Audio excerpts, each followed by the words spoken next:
क्या कांग्रेस अकेली ऐसी पार्टी है जो बीजेपी से मुकाबला कर सकती है, जो आरएसएस से मुकाबला कर सकती है? क्या देश में कोई और पार्टी है ही नहीं?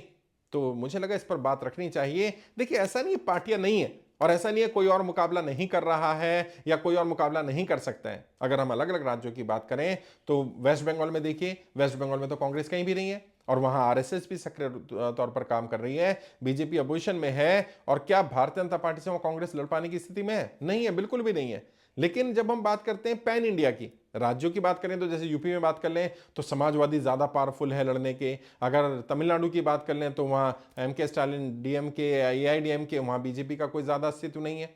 अगर हम बात कर लें बाकी और राज्यों में भी, तो कई राज्यों में क्षेत्रीय दल बहुत मजबूती के साथ लड़ रहे हैं। वहां पर बीजेपी से मुकाबला करने के लिए कांग्रेस से ज्यादा सक्षम दल हैं।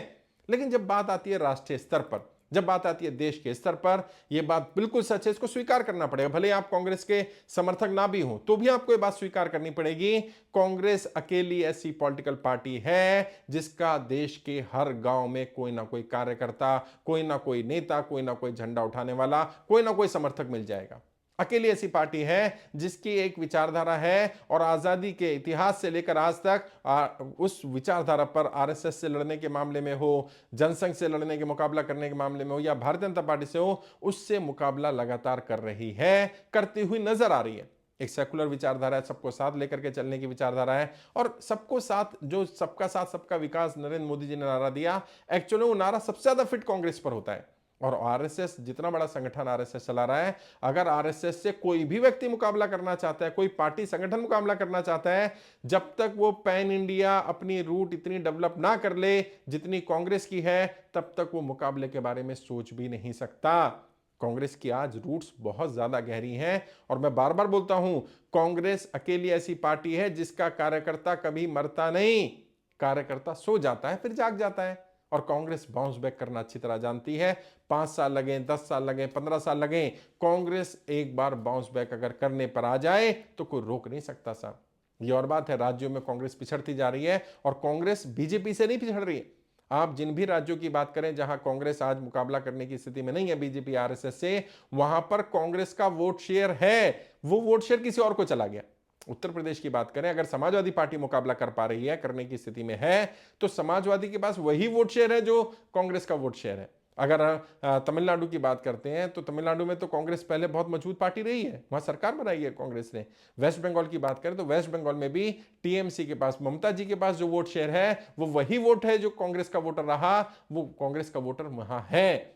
वो शिफ्ट होने में कई बार समय ले सकता है, कई बार विकल्प ही नहीं नजर आता। और कांग्रेस की जो एक गलती है जिस पर हम बार बार चर्चा भी करते हैं, कांग्रेस की लोकल लीडरशिप का मजबूत ना होना, मजबूत ना कर पाना, वो एक बड़ी कमी रही है। जिन जिन राज्यों में कांग्रेस तीसरे स्तर की पार्टी बन गई है, वहां पर कांग्रेस आरएसएस से या बीजेपी से मुकाबला करने की स्थिति में नहीं रह जाती है, वहां पर कोई और पार्टी लड़ेगी। लेकिन जो भी ये इंडिया गठबंधन बनाया गया, या कांग्रेस ने भी तय किया कि जहां हम नहीं है वो हमारा कोई सहयोगी लड़ ले, तो वो भी लीड कांग्रेस ही कर रही है। और कांग्रेस कोई छोटी पार्टी नहीं है भाई। आज देखिए ना, वर्तमान में कहते हैं कांग्रेस समाप्त हो गई है, कांग्रेस समाप्त होने के कगार पर है, उन्हें एक्चुअल में सच्चाई नहीं पता कांग्रेस की।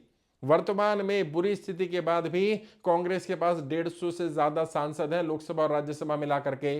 वर्तमान में 600 से ज्यादा विधायक, 650 होंगे शायद, विधायक हैं कांग्रेस के पास। 3 राज्यों में कांग्रेस अपनी सरकार चला रही है। अगर गठबंधन के साथ देख लें तो 7 राज्यों में कांग्रेस की सरकार है, 4 राज्यों में कांग्रेस विपक्षी, मुख्य विपक्षी दल है। तो कांग्रेस कोई छोटी पार्टी नहीं है साहब।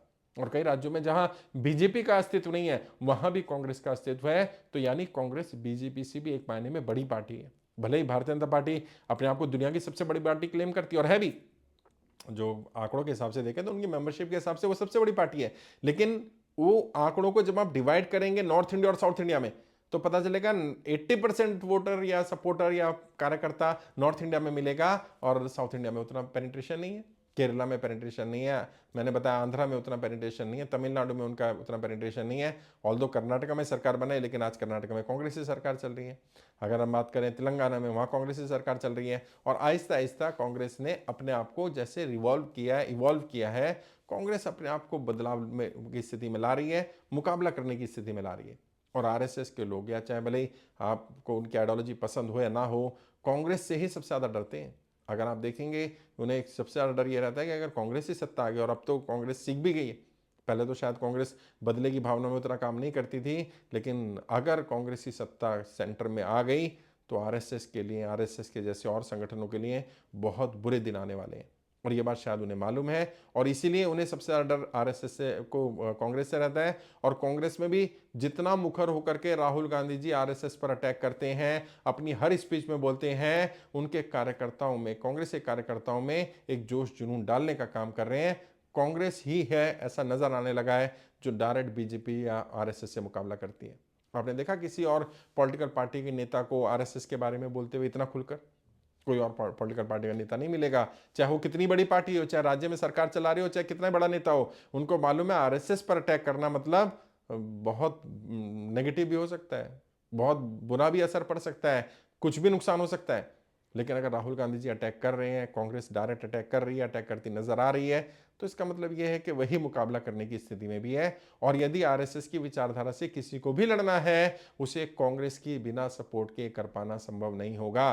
ये सच्चाई है। आप कांग्रेस को बिल्कुल सपोर्ट ना करते हो, आप उनके आइडियोलॉजी को पसंद ना करते हो, वो अलग बात है, लेकिन सच्चाई को तो स्वीकार करना पड़ेगा कि जितना मजबूती के साथ कांग्रेस लड़ सकती है आरएसएस से, बीजेपी से लड़ सकती है, जितना मजबूती से मुकाबला कर रही है, उतना मजबूती से कोई और मुकाबला करने की स्थिति में नहीं है। और जब तक नहीं है, तब तक आरएसएस से मुकाबला सिर्फ कांग्रेस ही कर सकती है। जिन भी धड़ों को लड़ना है, जिनको भी बीजेपी से लड़ना है, जिनको भी भारतीय जनता पार्टी आरएसएस को हटाना है सत्ता से, उन्हें कहीं ना कहीं कांग्रेस की छत्र छाया में आना होगा। बिना कांग्रेस के ना तो इंडिया गठबंधन की कल्पना की जा सकती, ना किसी और विकल्प की कल्पना की जा सकती, क्योंकि जितनी जड़ें मजबूत कांग्रेस की हैं, जितना पैन इंडिया प्रेजेंस कांग्रेस का है, भारतीय जनता पार्टी के बाद किसी और का इतना पैन इंडिया प्रेजेंस नहीं है।